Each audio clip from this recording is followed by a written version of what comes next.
Nature determined a certain compulsive, instinctive ways of functioning. Once you become human, these lines have been removed. You can act consciously. That means what you call as human potential is not of any kind of measurable limit. It can go as far as you desire or as far as you have the courage to walk. So when we say human potential, unleashing human potential, it is not about reaching the peak, it is a trajectory. Because what our life is a combination of a certain amount of time and energy. Time is rolling away for all of us at the same pace. If you sit, it rolls away, if you sleep, it rolls away, if you do something, it goes away, if you don't do anything, it goes away. You're happy or miserable, it goes away. Time is running out for all of us. So it's only the energy that you can do different things with. If you bring your energies to a certain level of intensity and possibility, what somebody does in 10 years, you may do it in 1 year. It feels like you lived here for 1,000 years, simply because you have managed your life energies in a certain way. So for me, a human being impactful means, how conscious have you become? This is very important. Because if you're in compulsive cycles, then your energy gets wasted in so many things. So 8 hours means 1/3 of life is gone. In the remaining 2/3, they have to eat, they have to, shower, bathroom, this, that, all this, another 2-3 hours gone. So literally 50% of life is gone, daily basis, just for basic maintenance of this life. 50% of the time is gone in maintenance. The remaining 50%, what they have, if you look at every single move that they may make with their body, their thought process, their emotions, you will see a whole lot of it is happening in compulsive cycles. Or in other words, if you are little sensitive to life, you will realize you are the biggest issue in your life. So this is one thing that I'm trying to do with people, that you are never the issue in your life. I'm not the issue. My thought, my emotion, my body is never the issue. My thought, my emotion, my energy and my body are my instruments of function. They are not impediments in my life. But I would say for 90% of the human beings, their own body, then the compulsions of the body, the compulsions of their thought, the compulsions of their emotions are ruling them most of the time. So when you yourself are a problem, well, you're on self-help. Why are we compulsive? What is it that's compulsive about us? Compulsion means we are going to the same place again and again. That means we're going in circles. The nature of physical existence in the universe is such, whether you take an atom, an individual atom, or the cosmic space, everything that's physical is always in cyclical movement. So, entire physical nature is born out of cyclical movement. That means compulsiveness. So do not misunderstand compulsiveness as something bad, it's the basis of your existence. It is a good platform. But you're supposed to stand on the platform and act. Right now you have become the platform, whether your body and mind works against you or works for you, this is a big difference. So there is enough evidence to show only when you're in pleasant levels of experience, this happens best. So obviously, joy is first, then growth. If you're joyful constantly and you have no fear of suffering because you understand all human experience comes from within you, and so you have managed to create the kind of experience that you want, now growth is possible, unbridled. If you have the fear of falling down and suffering, you will not go very high. Right now, let us say you're joyful. If we look at your chemistry, it'll be in a certain way. Let's say you're miserable. If you check your chemistry, it'll be in a completely different way. Now we have a technology that with which you create a chemistry of blissfulness. So my chemistry is blissful, doesn't matter what's happening. Privileges of the nature of your experience must be in your hand. But suffering is something that you do in your mind. So pain that happens in your body, you take it in your mind and multiply it 1,000 times or 1,000,000 times and suffer it 1,000,000 times over. Right now, most human beings are like this. What happened 10 years ago, they can still suffer. What may happen day after tomorrow, they already suffer. They are not suffering life. They think they're suffering life. They are not suffering life. They are suffering the two most fantastic faculties that human beings alone have, a vivid sense of memory and a fantastic sense of imagination. It's very common, only in America I hear this. I was raised as whatever, Catholic or Baptist or Christian or Muslim or whatever else. I was raised. See, you must raise only cattle and sheep. You don't raise human beings. You have to cultivate a human being. You have to give space and give support of love and support so that a human being grows, because every human being is capable of a unique possibility.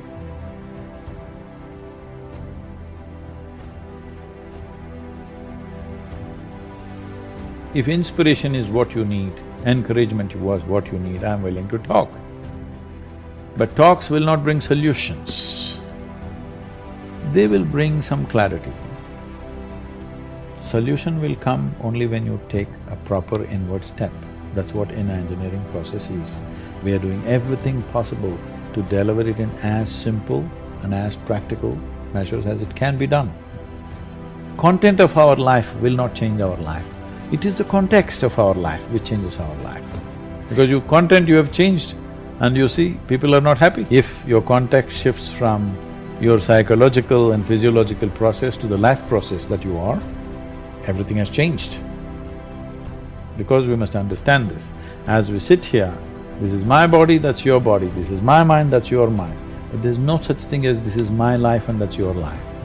This is a living cosmos. Everybody is free to capture as much as they want. If you capture substantial amount of life, your very presence will become a significant life. Otherwise, you will become a mediocre life. This is the important thing. It's not the knowledge you gather in your head, it's not the muscle that you gather in your body, it's the life. How much of a life are you? This will make you significant in your very presence. A huge oak tree standing outside, it is not trying to create any impact, it is just impactful. If you go under its shade, you'll feel it, otherwise also it's impactful. Most people notice it only when it's gone. Fundamentally, if people understand that the source of human experience is within you, joy or misery, agony or ecstasy, pleasure or pain, everything comes from within. If I understand the source of my joy and misery are within me, then you know what's the obvious choice? Joy. It's the obvious choice, isn't it? So this one fundamental thing has to get across to all the human beings on this planet. Your experience is entirely determined by you. Karma means action. That means when we say your life is your karma, we are saying your life is entirely your making, 100%. What happens in the world, there are many, many forces involved. What happens within me, it's 100% me. 100%, isn't it? If you don't take charge of this, then you're an accidental life. When you're an accidental life, anxiety is very natural. So this is why consciousness means this, that you have taken charge of the instruments of life, which on most fundamental level is our physiological and psychological space. You have taken charge of this. Now your health, your happiness, your joy, your ecstasy, your misery, everything is in your hands. You exercise them as you want. Do you want to live in a beautiful world means what? Beautiful does not mean just a beautiful view of the ocean or something else. Beautiful means human life here is pleasant within every human being. The question is not about what I wear, what I drive, where I live, but how I am within myself. See, what we can do in the world is a question of times. in which time of history we exist, accordingly we do things. If we were here 100 years ago, we wouldn't be recording all this stuff, all right? We would be doing something different. But human experience is constant. Whichever generation you are, you can either be blissed out or misery. Always, forever. It has been so and it will be so. A child is not a legacy, it's a life. And it is an individual life. It has to be what it has to be. To cultivate a child so that they know that the intrinsic intelligence and being human is more important than being influenced by this or that, it doesn't matter what it is. See, people have divided the universe. This is important, this is not important. This person is important for me, this person is not important for me. This is important for me, that's not important for me. You divided the universe. You will never know anything this way. Indiscriminate focus, indiscriminate attention. It doesn't matter who I speak to, who I am with, I'm the same way. Indiscriminate. Only when your attention and involvement is indiscriminate does the universe open up to you.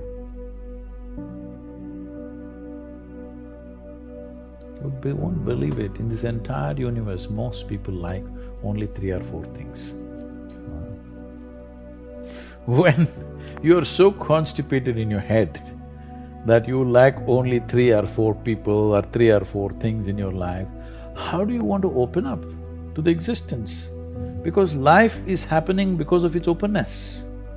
This is a fundamental difference between death and life is, people are thinking it's just breath, all right, on one level. That is also openness. Whether you allow this to happen or you don't allow it to happen. Whether you did it consciously or unconsciously, but it's happening, isn't it? Openness is on every subatomic particle, is in communication with everything. That's why this is going on. Breath is happening, so much is happening in connection with everything. It is only in openness you're alive. As you close doors, you're dying in installments. Dying in installments is torture. See, life is fantastic if you're alive and fully alive.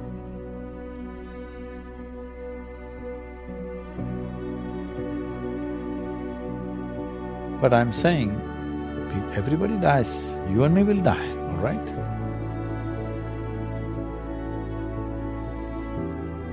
If you're dead, the game is over.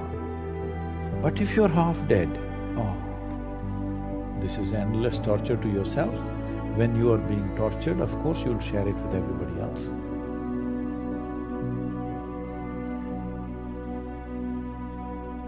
When you understand life as a race, if you're in a race, what's the objective? You must reach the finish line quick, isn't it? Yes. What is the finish line of your life? Death. There you have it. This may not be a conscious process, but life within you is understanding it like that. When you… see, you must understand this, whether you are conscious of it or not, any human being. Right now, if you make yourself miserable, you must understand you are sending a message to every cell in the body that I don't want to live. You might not have articulated it in your head yet, but when you become miserable, you notice suddenly your body seems heavy and it's like, doesn't want to get up from this chair. Have you seen this? Yes. When you're happy, you're willing to bounce at everything and do everything, bend backwards if necessary. Why this is happening is the message has gone to every cell in the body, this guy wants to die. They're all thinking, okay, what can we do to help him? But by then, of course, you'll recover. So you want to die, you want to live, you want to die, you want to live. The body is getting confused because you must understand this is a very intelligent body. It's taking instructions from you. Every cell in the body has an enormous sense of memory and intelligence. If you keep sending wrong messages, if they act, you're dead. Because you're sending contradictory messages, you're not dead, you're half dead. You can give it any number of exotic names. Essentially, you have turned your intelligence against yourself. this is supposed to work for you, but now you've turned it against yourself, it's working against you.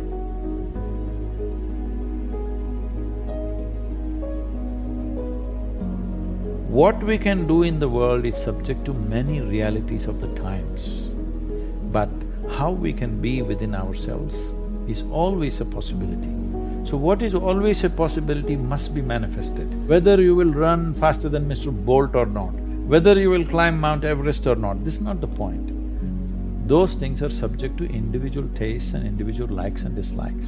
But will your experience of life on this planet be pleasant or not?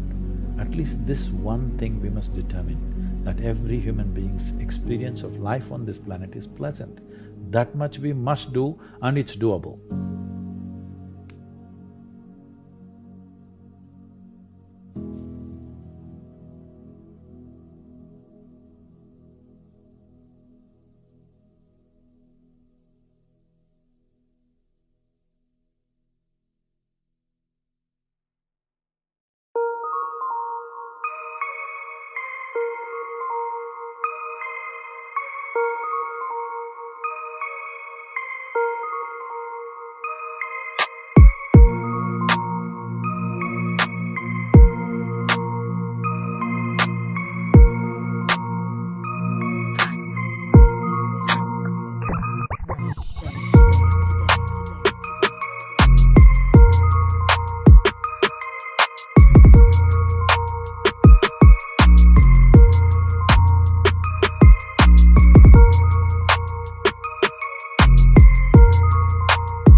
Today.